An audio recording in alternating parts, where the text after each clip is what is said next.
لا أنا waa'ee hirkoon sitti haasa'uu dhufe maaloo na dubbisi al tokko. dhufee ture. Akkamitti dhufe maal uffatee jira? Wayyaa.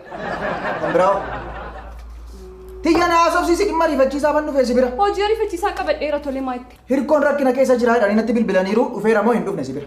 Dhufee ture. Wal loltanii? Maal fuullol? Maaltu uumame si biratti? Dhufee boqochuun barbaada naan jedhee nagaa natti dhaamee deema. Boqochuun barbaada siin jedhee cal jettee gad dhiiftati immoo harka qullaa ture. Finyoo wayii baateera huccuu isa sirra godhateera maal rakkoo qabaa gamtaa. Kana caalaa mallattoo maaltu jiraan siin jedhee nama of ajjeesuudhaaf deemaa jiru cal jettee ilaaluun kee yakki kana caalee maaltu jira? Maaliif of ajjeesa maaltu itti bannaan of ajjeesa? Jajjabeessuu keeti kaa of ajjeesidha? Ajjeesuu ni barbaaddee gamta. Waan tokko sitti immoo finyoo baatee isa raqam caa'uun. Baadiyyaa deemaa radhee yaadi. Maaltu beekaa reefee ofis ta'uu danda'a. Baadiyyaa finyoo maaltu walitti fidu?